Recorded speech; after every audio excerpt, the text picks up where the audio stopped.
स्वागत है आप सभी का तनु ब्लॉग में। तो नमस्कार सभी उत्तराखंडी भाई बहन होते हैं, दाना शान होते हैं और छोटू ते मेरू जी भौरी ते प्यार। आशा उम्मीद कर दूँ आप लोग सभी सब परिवार स्वस्थ भला और हम भी एकदम ठीक थी। तो माता रानी की कृपा आप सभी का परिवार पर बनी रहे, यही प्रार्थना कर दूँ माता रानी से। तो दोस्तों, जैसे आपको पता ही है आजकल ब्लॉग के माध्यम से आप लोग सभी देख रहे होंगे, जहाँ तक भी मेरे वीडियो पहुँच रही, मेरा ब्लॉग पहुँच रहा होगा तो देख रहे होंगे कि आजकल हम श्रीमद् भागवत कथा में लीन हैं। हमारी बेटी हिमपुत्री किरण पुरोहित के द्वारा भव्य और दिव्य कथा का आयोजन कर्णप्रयाग पे हो रहा है। तो आज 5वां दिन कथा का चल रहा है और कल है जल यात्रा। तो आप लोग जहाँ तक भी मेरी वीडियो पहुँचती है सभी जल यात्रा में 10 बजे पहुँच जाइएगा। तो बने रहेगा ब्लॉग में और दिखाऊंगी आपको आगे छठे दिन 5वें दिन की कथा।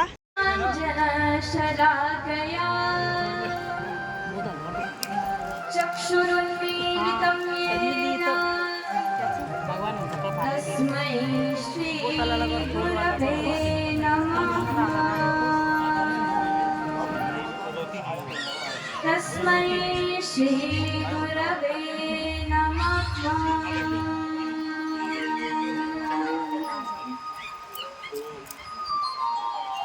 बोलिए वृंदावन बिहारी लाल की, श्री राधा रानी सरकार की, समस्त गोपी जनों की, अष्ट सखियों की, श्री वृंदावन धाम की, यमुना रस रानी की, श्री राधा रानी की, गोवर्धन गिरिराज की, चौरासी कोस की, देवभूमि उत्तराखंड की, कर्णप्रयाग तीर्थ की, पतित पावनी मालव नंदा की, माता पिंडर गंगा की, दिव्य कर्णशिला की, सिद्धि विनायक भगवान की, समस्त ऋषिगणों की, समस्त भक्तों की, बद्री विशाल भगवान की,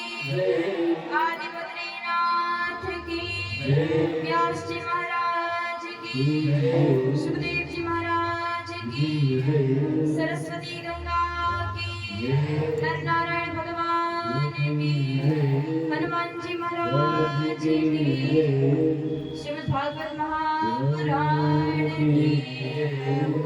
जय जय श्री राधे, जय जय श्री राधे, जय जय श्री राधे श्याम।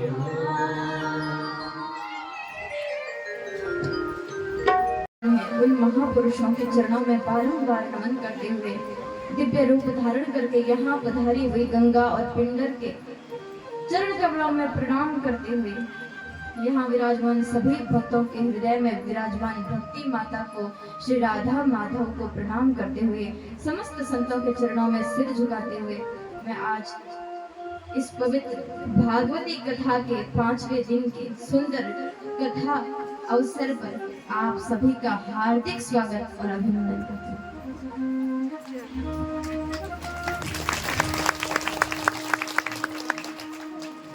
प्रिय भक्तों, विगत 18 तारीख से निर्जला एकादशी के पवित्र दिन से कर्णप्रयाग के हृदय स्थल इस कर्णशिला पर श्रीमद् भागवत कथा का शुभारंभ हुआ। पहली बार कर्णशिला पर भागवत का आयोजन हुआ और मेरे जीवन में पहली बार मैंने भागवत कथा परम सौभाग्य का उदय हुआ है। अनंत कोटि जन्मों की जो साधना रही होगी वो फलित हो गई। भागवत मिल गए मतलब भगवान मिल गए और कुछ शेष नहीं रहा। पर जैसे मुझे मिल गए वैसे आप सबको भी मिल गए। जो पहले दिन से कथा सुन रहे हैं, आज के दिन भी जिन्होंने कथा सुनी है, जो सुन रहे हैं, सुनने आए हैं, आनंद की सीमा क्या है ये तो वही जानते हैं जिन्होंने पहले दिन से कथा सुनी है। किंतु फिर भी जो आज आए हैं वो भी कम सौभाग्यशाली नहीं है, क्योंकि आज ही इस कथा में प्राण आएंगे, आज ही तो इस कथा में भगवती श्री राधा रानी की चर्चा होगी। और आज की कथा के लिए और कोई उत्सुक हो ना हो, पर मेरे ठाकुर जी अत्यंत उत्सुक हैं, क्योंकि मेरे ठाकुर जी स्वयं जब भक्त बनते हैं तो भक्ति करते हैं प्रेम की अधिष्ठात्री देवी भगवती श्री राधा रानी। और कल हमने बड़ा आनंद लिया जन्माष्टमी जन्मोत्सव। अष्टमी की रात को भगवान मथुरा के कंस के कारागार में चतुर्भुज रूप धारण करके प्रकट हुए, और भगवान के प्रकट होते ही गोकुल गांव में माँ यशोदा के पुत्री के रूप में प्रकट हो गई भगवती योग माया उमा देवी, जिन्हें हम कहते हैं नंदा। हम नंदा क्यों कहते हैं भगवती को? क्योंकि ये नंद की पुत्री के रूप में ही प्रकट हुई है अष्टमी की रात को। बोलिए नंदा माता की, माता उमा भगवती की, श्री भक्तवत्सल भगवान की। दोनों भाई बहन प्रकट हुए, इधर मथुरा में प्रकट हुए ठाकुर जी, उधर गोकुल में प्रकट हुई नंदा माता। और नंदा भगवती के भैया ठाकुर जी जैसे ही प्रकट हुए, घनघोर गर्जना हुई आकाश में, बादल प्रसन्न होकर के मानो नगाड़े बजा रहे हैं ठाकुर जी के स्वागत के लिए। धीमी धीमी हल्की हल्की वर्षा की बूंदें अर्पित करके छोटे से नंदलाल के ऊपर वर्षा की बूंदें गिर रही हैं। और जब भगवान बारिश की बूंदों से भीगने लगे, वसुदेव जी चिंतित हो गए हैं अपने छोटे से लाला को बचाऊं कैसे। तब बड़े भैया बलराम जी छत्र छाया करके, शेष नाग का रूप धारण करके, छत्र बन करके और अपने छोटे भैया की सेवा में उपस्थित हुए। बोलिए श्री बलराम जी महाराज की। अब जब आगे बढ़े वसुदेव जी तो मार्ग में बड़ी प्रबल वेग से बह रही है यमुना जी, और यमुना जी ने जैसे देखा मेरे स्वामी आए हैं तो यमुना जी के प्राण इतने अधिक उत्कंठित हो गए, इतना अधिक आनंद हो गया कि यमुना में हिलोर उठने लगी, यमुना में बड़ी भारी लहरें उठने लगी। जो यमुना वसुदेव जी के चरणों से नीचे थी, वो यमुना धीरे धीरे करके वसुदेव जी की दाढ़ी तक आ गई, क्योंकि यमुना जी को तो लगी है कि मैं कैसे अपने स्वामी के, अपने कृष्ण के मुख का दर्शन करूं, कैसे उनके चरणों को छू करके प्रणाम करूं। जब राम रूप में आए तो सब नदियों के पास गए, गोदावरी तट पर कुटी बनाई, पर यमुना जी की याद न आई, पर मुझे भूल गई। यमुना जी ने कहा इस बार चरण पखारे बिना जाने नहीं दूंगी, चरण पखारे बिना जाने नहीं दूंगी।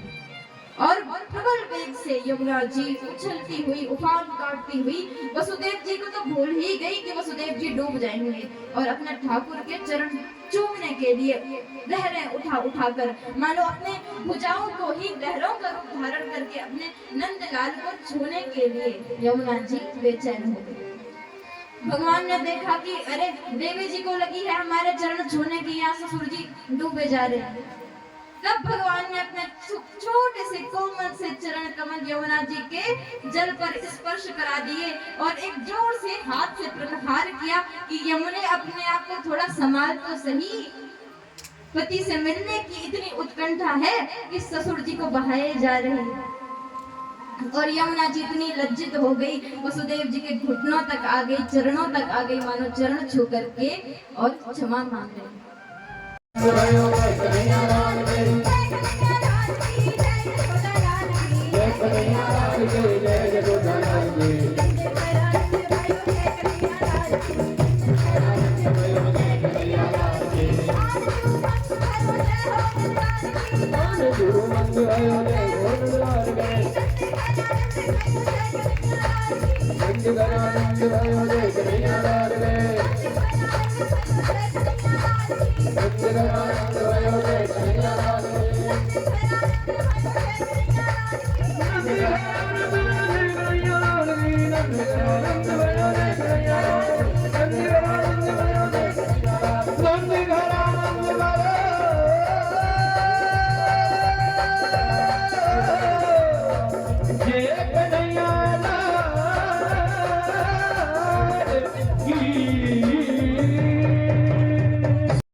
मीराबाई ने कहा था कभी कि संसार में तो एक ही पुरुष है, परमात्मा श्री कृष्ण, बाकी सब तो आत्मा है और आत्मा स्त्रीवाचक है, अर्थात संसार में सभी गोविंद की पत्नियां हैं, सभी गोविंद की दासी हैं और पति सबके गोविंद ही है। इसीलिए मैया लाला की इतनी बहू होंगी तो उन सबसे मिल भी नहीं पाएंगी।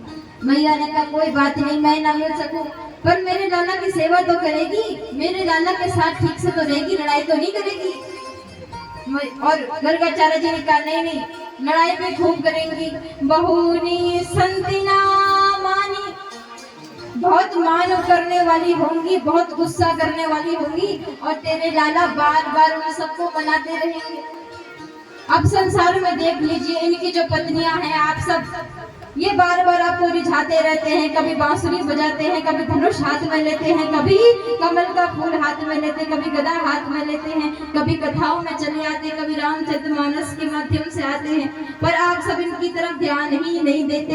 इसीलिए बहुनी संदिना मानी, आप सब इनको भाव ही नहीं देते और ये आपके पीछे पड़े रहते हैं।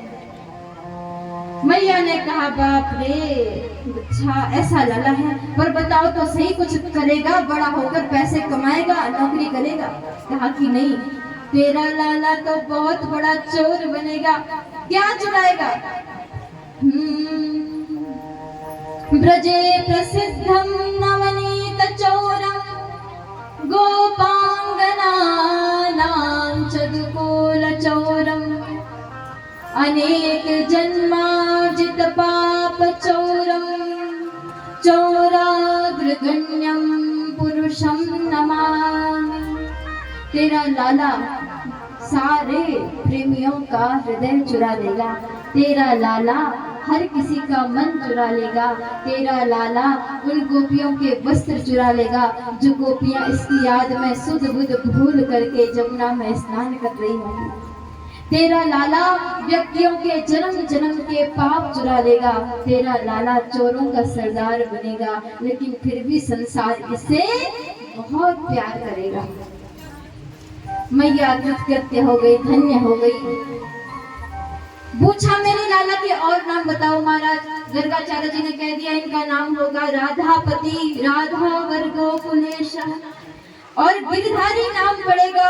गैया चराएंगे, गोविंद हो जाएंगे, बंशी बजाएंगे, बंशीधर हो जाएंगे, जैसे जैसे लीलाएं करेंगे वैसे वैसे नाम पड़ जाएंगे। नंद बाबा ने पूछ लिया ये राधापति नाम क्यों पड़ा, राधा कौन है? तो कहा आत्मा तु राधिका तस्य, आत्मा है इनकी राधा, और भगवती श्री राधा रानी जो गोविंद के साथ गोलोक में रहती हैं, वही तुम्हारे लाला की शक्ति है। जब भी तुम्हारा लाला किसी कष्ट में हो, तुम उस देवी को, बरसाना वाली को इसके सामने कर देना, ये देवी तुम्हारे लाला की शक्ति है। तब नंद बाबा प्रसन्न हो गए, गर्गाचार्य जी का खूब सम्मान दिया, शीश नवा करके बड़े आदर के साथ विदा कर दिया। और मैया ने कहा कि हमारे लालाओं का नाम तो रख दिया कृष्ण और बलभद्र, लेकिन इतने टेढ़े नाम कौन पुकारे? और मैया ने शॉर्ट में नाम रख दिया कनुआ और बलुआ। बोलो कनुआ और बलुआ भगवान की। अब एक दिन कनुआ को लेकर मैया स्नान करने चली गई जमुना के किनारे ब्रह्मांड घाट गोकुल में। छोटे छोटे बालकों के साथ बलभद्र जी के साथ बीच में बिठा दिया लाला और कहा कि अरे बलभद्र, अरे बलुआ, देखते रहियो तेरा छोटा भैया है। और मैं चली स्नान करने। मैया गई स्नान करने के लिए, लाला आए और लाला के सामने प्रकट हो गई धरती मैया। बोलिए धरती माता की। धरती माता ने कहा प्रभु धरती पर आए हैं, सब आपको कुछ ना कुछ भेंट देते हैं जब आप आते हैं, पर मेरे पास पत्थरों के अतिरिक्त आपको देने के लिए क्या है? मेरे पास तो ये मिट्टी ही है। भगवान ने कहा हे धरती, जिस माटी पर ये सारा ब्रह्मांड टिका हुआ है, जो माटी मेरे भक्तों का पोषण करती है, उस माटी को ही मैं प्रसाद बनाकर ग्रहण करूंगा। वही माटी मुझे प्यारी है। और भगवान के इस रहस्य को कोई जान नहीं पाया। भगवान ने धरती से उठाई माटी में डाली और जैसे ही डाली बलभद्र जी ने देख लिया। बलभद्र जी ने हाथ पकड़कर रोका, अरे काले, अरे कलुए, क्या कर रहा है? डर गए कान पकड़ करके, अरे भैया मैंने कुछ नहीं किया, कुछ नहीं किया। नहीं नहीं, तूने सच बता, तूने माटी खाई? नहीं नहीं, मैंने माटी नहीं खाई।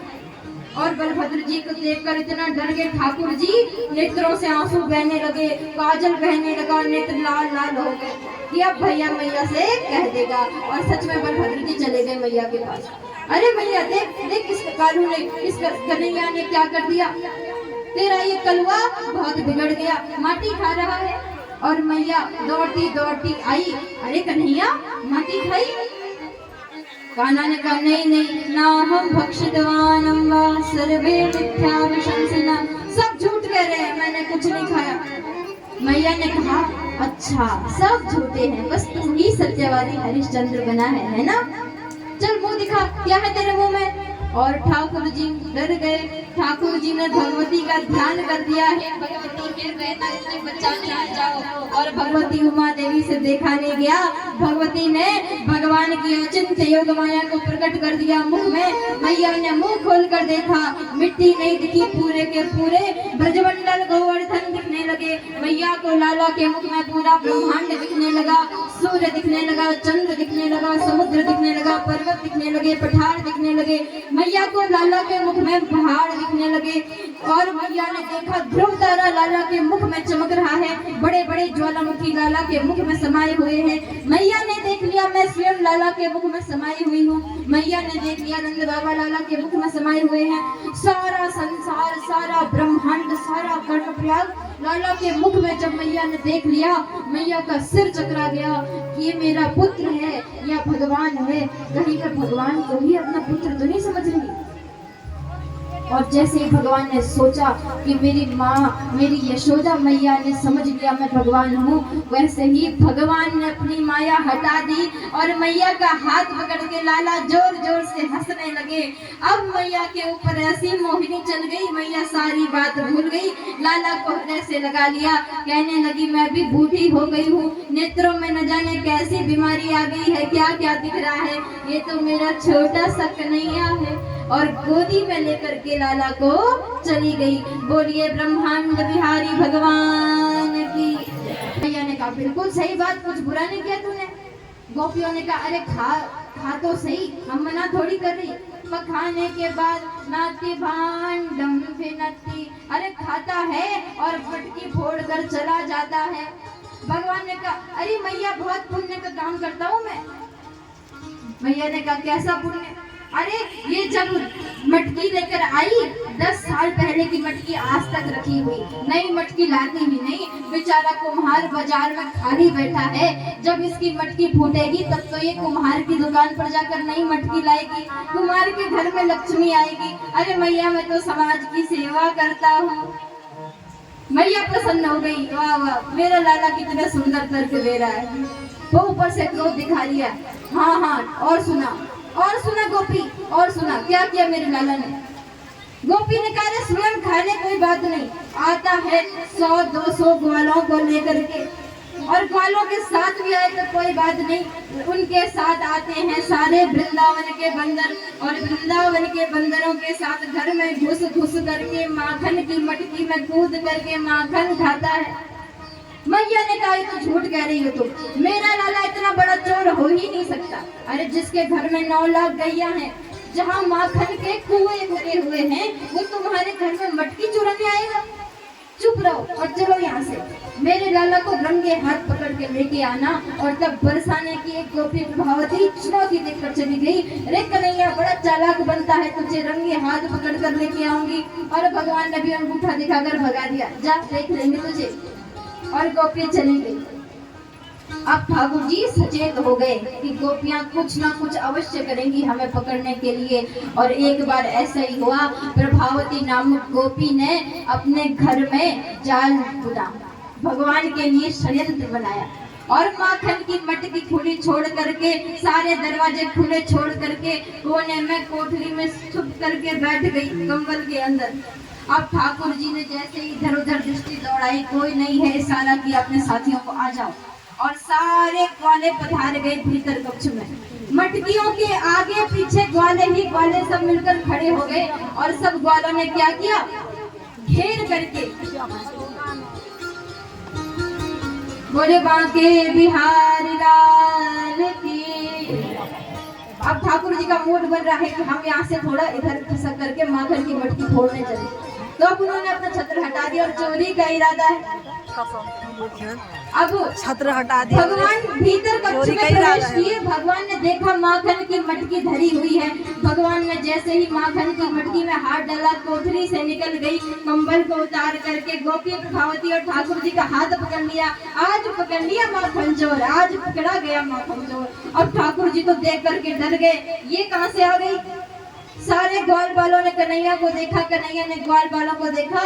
कन्हैया ने सोचा ग्वाल बाल मुझे बचाने आएंगे, पर ग्वाल बाल कोई खिड़की के रास्ते भागा, कोई दरवाजे के रास्ते भागा, कोई नहीं रुका ठाकुर जी के साथ। ठाकुर जी को इतना गुस्सा आया, अपने साथियों को देखकर इतना क्रोध आया, सब छोड़कर भाग गए। अरे इन्हीं के, ये तो चोरी की थी, सब चले गए। अब ठाकुर जी का हाथ खींचकर नंद भवन की ओर ले जा रही है। आज तेरी मैया को सब बताऊंगी कि तू है माखन चोर, और ले जा रही है हाथ पकड़ पकड़ कर खींच खींच के। भगवान भी कम चतुर नहीं है। भगवान ने कहा, अरे भाभी, अरे प्रभावती, 4 बरस के ठाकुर जी कह रहे हैं, देख सारा समाज खड़ा, ससुर जी खड़े हैं, जेठ जी खड़े हैं, और सिर पर कोई पल्लू भी नहीं रखा, घूंघट भी नहीं रखा, चली जा रही है ऐसे जैसे कि वन में घूम रही है। अरे बाजार नहीं है, तेरा गांव है, ससुराल है, थोड़ा सिर तो ढक ले। प्रभावती ने कहा, बिल्कुल सही बात, और रख लिया इतना बड़ा घूंघट। भगवान ने कहा, मेरे हाथ में बहुत दर्द हो रहा है, दूसरा पकड़ ले। और प्रभावती ने दूसरा हाथ पकड़ लिया। अब तो ठाकुर जी को लेकर के जैसे ही नंद भवन में गई, अरे मैया देख माखन चोर को लाई हूँ, यही है वो जो सारे ब्रज में माखन चुराता है, यही है जिसने सबकी नाक में दम करके रखा। मैया आई, मैया ने सोचा सच में कन्हैया ने चोरी की। और जब मैया ने पीछे कक्ष में जब कक्ष के खिड़की से देखा तो कौन था, बाहर आई, ताली बजाकर जोर से हंसने लगी मैया। अरे प्रभावती, जरा घूंघट खोल के देख कौन चोर आया है। प्रभावती ने कहा, क्या देखना है, तेरा पुत्र? नहीं कोई और है। और घूंघट उखाड़ के देखा तो अपना ही पति साथ में खींच खींच कर लेके आई। बोलिए नंद के लाला की। प्रभावती के साथ उसका पति। अब तो प्रभावती का मुंह शर्म से लाल हो गया, प्रभावती के नेत्र झुक गए और हंसते हंसते प्रभावती नंद भवन से भाग गई। मार्ग में मिल गए ठाकुर जी। अब बोल प्रभावती, हम चोर हैं? अब तो सारे ब्रज में तेरी चर्चा मशहूर हो जाएगी। हमको पकड़ने आई थी, तेरा पति ही माखन चोर है और तू हमको बदनाम कर रही है। प्रभावती ने कान पकड़ लिया, महाराज आज से तेरी शिकायत किसी को नहीं बताऊंगी, तू ही है असली माखन को चोर। ठाकुर जी बड़ी मधुर लीला करने लगे। गोपियां पकड़ने के षड्यंत्र करती, पर ठाकुर जी हर षड्यंत्र को विफल कर देते। और एक दिन भगवान मैया यशोदा के पास आए। नंद भवन में सुबह सुबह मैया दधी मंथन कर रही है। ठाकुर जी पीछे से गए और मैया को पकड़ लिया। मैया ने कहा, अरे कन्हैया, मैं बहुत काम कर रही हूँ, तू चला जा। मैया की बात कन्हैया ने सुनी नहीं। मैया नहीं, मुझे भूख लगी है, मुझे दूध पीना है। और मैया ने कन्हैया को गोद में रखकर दूध पिलाना प्रारंभ किया। अब कन्हैया दूध पीते पीते मैया के मुख पर हाथ लगा के कह रहे, मैया, ओ मैया। मैया कह रही, हाँ कन्हैया। मैया तू मुझसे प्यार करती है ना? मैया ने कहा, हाँ तुझसे बहुत प्यार करती हूँ। अच्छा, तो मुझसे बहुत प्यार करती है, दाऊ से अधिक प्यार करती है ना? बलराम से प्यार नहीं करती? मैया ने कहा, हाँ बलराम से प्यार नहीं करती, तुझसे ही प्यार करती है। प्रसन्न हो गए ठाकुर जी, दूध पीने लगे। तभी मैया ने देखा चूल्हे पर दूध उबल रहा है और दूध नीचे गिरने वाला है। अब तो मैया ने छोड़ा लाला को और दूध समाने चली गई। लाला को इतना क्रोध आया, मेरा इतना बड़ा अपमान। अभी तो कह रही थी कि मुझे तू ही प्यारा है, अरे इसे मैं प्यारा नहीं हूँ, इसे तो अपना दूध ही प्यारा है। अब मैं इसे बताऊंगा कि कृष्ण से झूठ कहने का, असत्य कहने का फल क्या होता है। लाला गए तुरंत भीतर और भंडार में जा करके सारी की सारी मटकी फोड़ डाली, हाथ में माखन लेकर के, मुख में लगा करके और गालों पर लगा करके मटकी हाथ में लेकर के बाहर चले गए। नंद भवन के प्रांगण में बैठ गए। मैया ने देखा राम राम सारे कक्ष में दूध ही दूध, दही दही, माखन ही माखन बिखरा हुआ। चरणों के चिन्ह देख लिए ठाकुर जी के और सोचने लगी कि गोपियां सत्य कहती थी, ये लाला माखन चुराता तभी तो ऐसा करता है। और मैया हाथ में इतना बड़ा डंडा लेकर के ठाकुर जी को मारने पीटने के लिए ठाकुर जी के पीछे पीछे दौड़ने लगी। ठाकुर जी ने देखा मैया डंडा लेकर आई और ठाकुर जी आगे आगे भागने लगे नंद भवन में। और ऐसा आनंद हुआ, आगे आगे ठाकुर जी भाग रहे हैं, पीछे पीछे मैया भाग रही है। मैया पकड़ने का प्रयास करती है, ठाकुर जी और तेज भाग जाते हैं। अब ठाकुर जी तो छोटे से पतले से और भागे जा रहे हैं, पर मैया पकड़ नहीं पा रही। मैया मोटी है और मैया थक गई, मैया बैठ गई और मैया ने लाठी फेंक दी। ठाकुर जी को बुलाकर कहने लगी, इधर आ कन्हैया, इधर आ। भगवान ने कहा क्यों आओ? मैया ने कहा अरे मैं तेरी पूजा करूंगी। मैया ने कहा तो तेरे हाथ में लाठी क्यों थी? मैया ने कहा लाठी से तेरी पूजा करूंगी ना इसलिए। नहीं नहीं मैया, पूजा तो मिठाई से होती है, माला से होती है। मैया ने कहा तो को माला पहनाओ। और मैया ने हाथ पकड़ लिया, ठाकुर जी को उखल के पास ले गई, उखल से बांध दिया। बोलिए दामोदर भगवान की। भगवान के पेट पर दाम, उदर पर दाम अर्थात रस्सी बांधी गई। और जब रस्सी बांधने लगी मैया, तो रस्सी रह गई 2 अंगुल छोटी। मैया ने सारे ब्रज की, सारे घर की रस्सियां मंगाई, पर वो 2 अंगुल की दूरी पूरी नहीं हुई। तब नारद जी महाराज स्वर्ग से देख रहे हैं और नारद जी कहते हैं, मैया जीव जब ब्रह्म को बांधने जाता है, भक्त जब भगवान को प्रेम की डोरी में बांधने जाता है, 2 अंगुल की दूरी रह जाती है। ये 1 अंगुल की दूरी तब पूरी होती है जब भक्त अपना अहम छोड़कर हार मान जाता है कि अपने बल से मैं तुझे पा नहीं सकता। और दूसरी अंगुल की दूरी तब पूरी होती है जब भगवान स्वीकार कर लेते हैं कि अब मैं तेरा उद्धार करूंगा। और तब जब माँ थक गई तो भगवान ने कृपा करके बंधन स्वीकार कर लिया। और जो भगवान किसी के बंधन में नहीं बनते, आज माँ यशोदा के बंधन में बंध गए। बोलिए दामोदर लीला की। अब भगवान उलूक से बंध गए और मैया ने घोषणा करा दी, सारे ब्रजमंडल के लोगों सुन लो, कन्हैया बड़ा लाडला है ना तुम्हारा, तुमने लाड प्यार से कन्हैया को बिगाड़ दिया। अब आज जो कन्हैया को खोलेगा मेरी आज्ञा के विरुद्ध, तो उसको भी इस उखल पर कन्हैया के साथ बांध दूंगी। और सारे ग्वाल बाल डर के मारे चुपचाप चले गए। कन्हैया के नेत्रों से इतने मोटे मोटे आंसू बहने लगे कि अरे मेरी क्या दोष था, मेरी क्या भूल थी, इस मैया ने इतनी धूप में मुझे उखल से ऐसे ताली नहीं बजती है। देखो हम एक दिन में कितने झूठ बोलते हैं ना, हजारों झूठ बोलते हैं। अगर आप घर में होंगे तो बोलेंगे कि मैं श्रीनगर हूँ, ये भी झूठ है। और झूठ बोलते हैं तो हम भगवान के क्या हुए, मुजरिम हुए ना।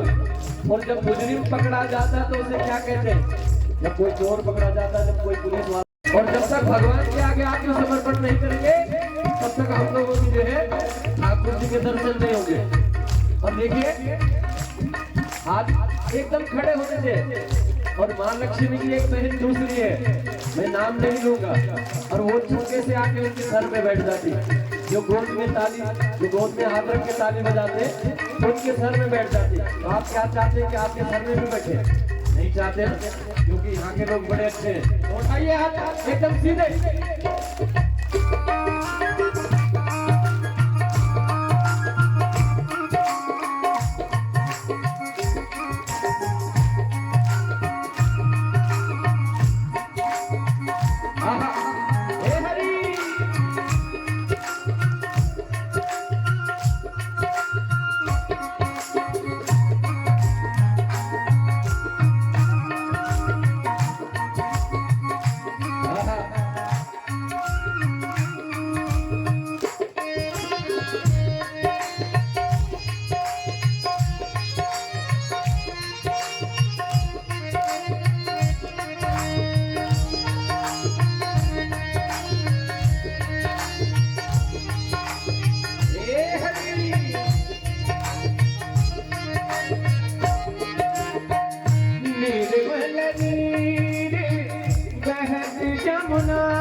निर्मल नीर बहत जमुना को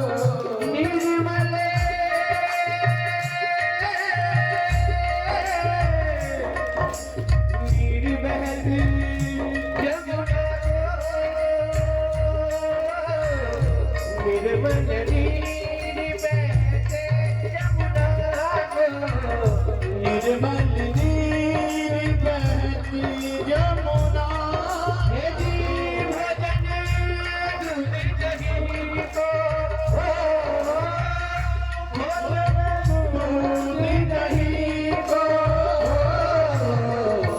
मुझे लागे वृंदावन को, मुझे लागे वृंदावन को, मुझे लागे वृंदावन को, लागे वृंदावन को, रतन सिंहासन आप विराजे, रतन सिंहासन आप विराजे, रतन सिंहासन आप विराजे, रतन सिंहासन आप विराजे, मुकुट धरो तुलसी को, मुकुट धरो तुलसी को, लागे वृंदावन को, लागे वृंदावन को, लागे वृंदावन को, लागे वृंदावन को। देखो कितनी जल्दी थक जाते हम लोग ना। भगीरथ राजा ने 11,000 वर्षों तक किया, तब जाके गंगा धरती पे आई। और हम लोग देखो 5 मिनट का भी नहीं है भजन, तो उसके अंदर 3 मिनट का होगा और 3 मिनट में थक जाते हैं। हाँ, बोल सच्चे दरबार की।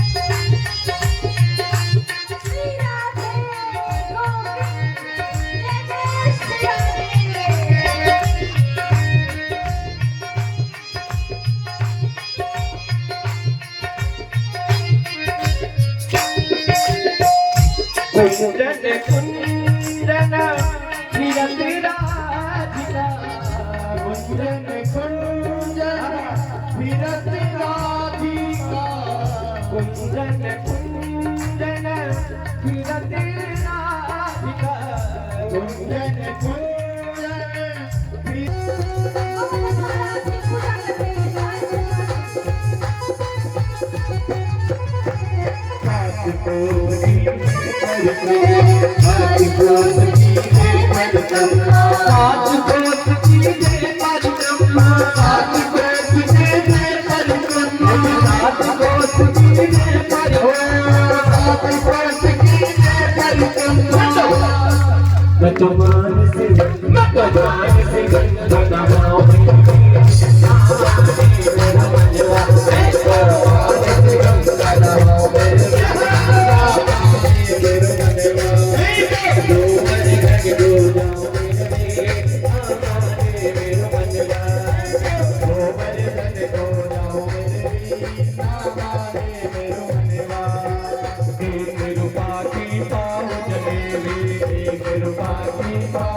महाराज की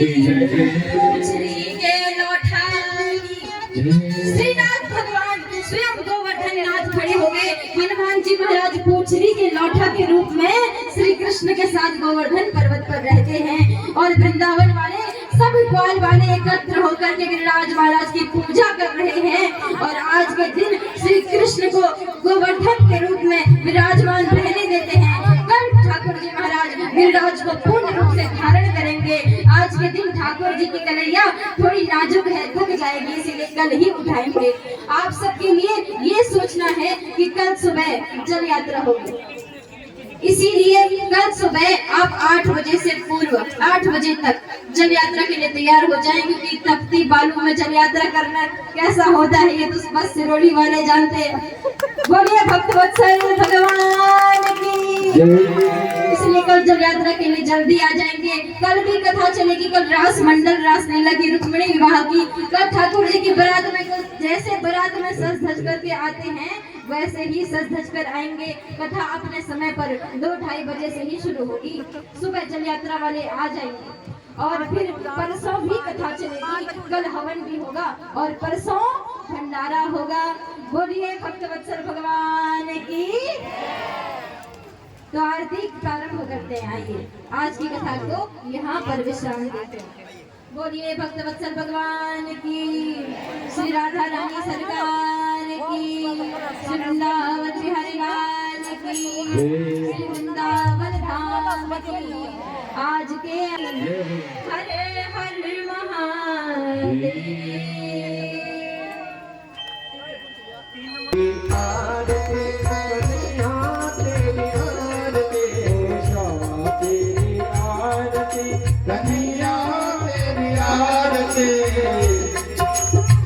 सारा परिवार करेगा कर जोड़ के, सारा परिवार करेगा कर जोड़ के।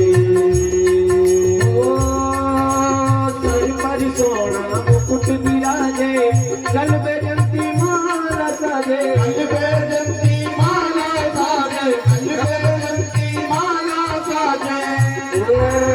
सर पर सोना मुकुट विराजे, जल में जंती माला साजे, जल में जंती माला साजे, जल में जंती माला साजे। और कुछ बन के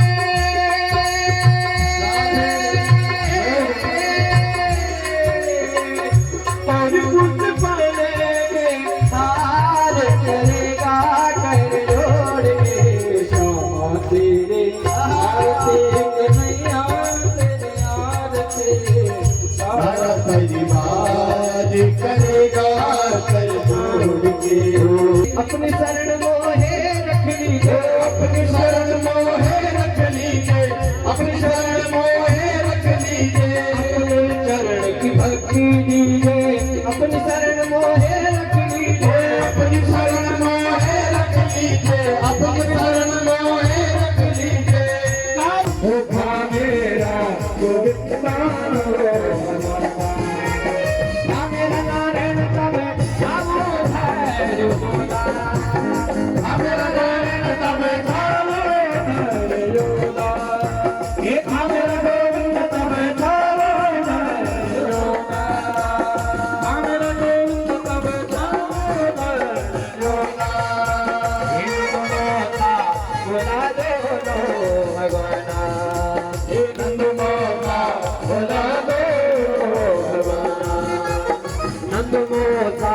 बोला दो भगवाना, ओ बोला बोला दो भगवाना। मेरा गोविंद तक छालो है यशोदा, मेरा गोविंद तक छालो है यशोदा। तेरी माता यशोदा को बोला दे, ओ तेरी माता यशोदा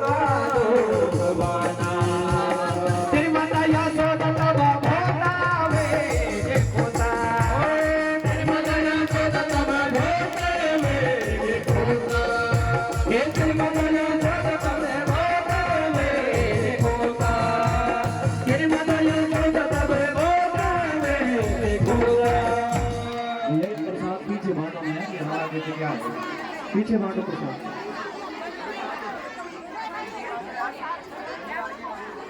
जल यात्रा होगी ना, व्यास हाँ, का जल यात्रा। स्नान होगा वहाँ, फिर हवन होगा, फिर भागवत स्टार्ट तो 2 ही बजे, पर कल हमें 10 बजे से ना हम आज और ज़्यादा उत्साहित हो रखे कि हम कब पहुँचते वहाँ मंडप पे। कल है जल यात्रा और और आज- सभी भक्त लोग जो आना चाहते हैं वो आ जाइएगा। और परसों ब्रह्मभोज है तो ब्रह्मभोज खाने भी जरूर भंडारा आइएगा। है उस दिन, भंडारा उस प्रसाद दिन लेने भगवान के लिए का जरूर प्रसाद आना। भागवत सुनने से ज़्यादा वो प्रसाद पाना है। प्रसाद पाना है, प्रसाद पा लिया समझ लो पूरे भागवत का फल मिल गया आप लोगों को, इसलिए जरूर आना परसों कथा का लास्ट वो भी है। मन उदास भी हो रहा हमारा, हम तो भक्ति में बहुत लीन रहते हैं, आजकल तो सब कुछ भूल गए हम, घर में जो भी हो रहा होगा पर वहाँ जाके सब भूल जा रहे हैं। तो हमारी बेटी ने तो हमें धन्य कर दिया ऐसी कहानी सुन, ऐसी कथा सुना के। तो हमारा मन घर पे रुक ही नहीं रहा कि हम रुके बोल के, कब बजता 12 कब लगते हम रास्ते। रास्ते तो आजकल तो हमारा डेली का यही रूटीन है, बाय 10 पूरा तो परिवार हम लगा चलते है। हैं। जय श्री राधे कृष्णा। जय श्री राधे राधे, जय श्री कृष्ण।